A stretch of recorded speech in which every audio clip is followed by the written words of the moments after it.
Hi കൂട്ടുകാരെ, എൻ്റെ video കാണുന്ന എല്ലാ കൂട്ടുകാർക്കും സുഖമാണല്ലോ. ഞാനിന്നിവിടെ പഴുത്ത ചക്ക കൊണ്ടുള്ള ഒരു ഫ്രൈ ആണ് തയ്യാറാക്കുന്നത്. ഇത് കഴിക്കാൻ നല്ല ടേസ്റ്റാണ്. ഈ ചക്ക ഫ്രൈ സ്കൂൾ വിട്ടു വരുന്ന കുഞ്ഞുങ്ങൾക്കൊക്കെ ഇതുപോലെ തയ്യാറാക്കി കൊടുത്താൽ വളരെ നല്ലതാണ്. ഹെൽത്തിയാണിത്. വളരെ എളുപ്പത്തിൽ ഈസിയായിട്ട് നമുക്കിത് തയ്യാറാക്കാൻ പറ്റും. നല്ല ടേസ്റ്റുമാണിത്. ചക്ക ഫ്രൈ തയ്യാറാക്കാനായിട്ട് നല്ല പഴുത്ത വരിക്ക ചക്കയാണ് എടുത്തിരിക്കുന്നത്. ഈ ചക്ക കുരുവൊക്കെ കളഞ്ഞ് ചെറിയ പീസുകളായിട്ട് കട്ട് ചെയ്തെടുക്കാം. ഒരു ചുള 4-5 പീസായിട്ട് കട്ട് ചെയ്ത് എടുക്കാം. ഇതുപോലെ 4-5 പീസായിട്ട് കട്ട് ചെയ്താണ് എടുക്കാനുള്ളത്. എല്ലാ ചുളയും ഇതുപോലെ കട്ട് ചെയ്തെടുക്കാം. എല്ലാ ചുളയും 4-5 പീസായിട്ട് കട്ട് ചെയ്തെടുത്തു. അതൊരു പാത്രത്തിലേക്ക് ഇട്ട് കൊടുക്കാം. ഇതിലേക്ക് ഇനി 2 ടേബിൾ സ്പൂൺ റവ ചേർത്ത് കൊടുക്കാം.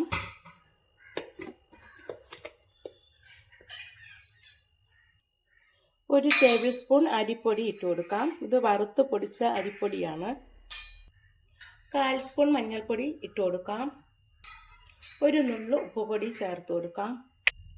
1 സ്പൂൺ കാശ്മീരി മുളക് പൊടി ഇട്ട് കൊടുക്കാം. 1/2 സ്പൂൺ എരിവുള്ള മുളക് പൊടി ചേർത്ത് കൊടുക്കാം.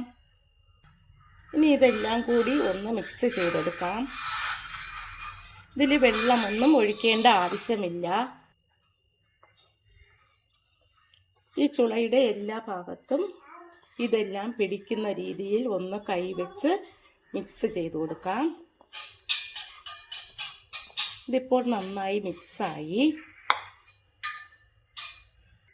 ഇനി ഒരു പാൻ ചൂടാകുമ്പോൾ അതിലേക്ക് ഓയിൽ ഒഴിച്ചു കൊടുക്കാം. എണ്ണ നന്നായിട്ട് ചൂടാകുമ്പോൾ അതിലേക്ക് നമുക്ക് ഇത് ചക്ക ഇട്ട് കൊടുക്കാം.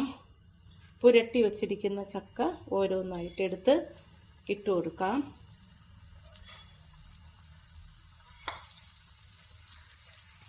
ഇതുപോലെ പീസുകളെല്ലാം അതിലേക്ക് ഇട്ട് കൊടുക്കാം. ഇനി ബാക്കി കൂടിയുണ്ട്. ഇത് ഫ്രൈ ആയിട്ട് അടുത്തത് കൂടി ഇട്ട് കൊടുക്കാം. ഇത് ഒരു സൈഡ് ഫ്രൈ ആകുമ്പോൾ ഇതെല്ലാം ഒന്ന് മറിച്ചിട്ട് കൊടുക്കണം. ഇതുപോലെ എല്ലാം ഓരോന്നായിട്ട് മറിച്ചിട്ട് കൊടുക്കാം. മറു സൈഡും ഫ്രൈ ആയി. ഇത് നമുക്ക് കോരി ഒരു പാത്രത്തിലേക്ക് മാറ്റാം.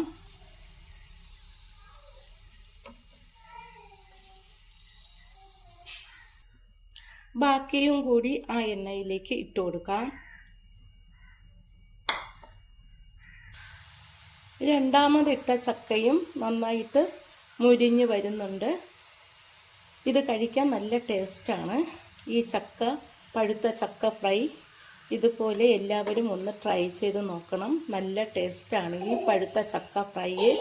എൻ്റെ ഈ വീഡിയോ ഇഷ്ടമായെങ്കിൽ ആദ്യമായി കാണുന്നവരെല്ലാം എൻ്റെ ചാനൽ സബ്സ്ക്രൈബ് ചെയ്യണം, സപ്പോർട്ട് ചെയ്യണം, ലൈക്ക് ചെയ്യണം. Thank you.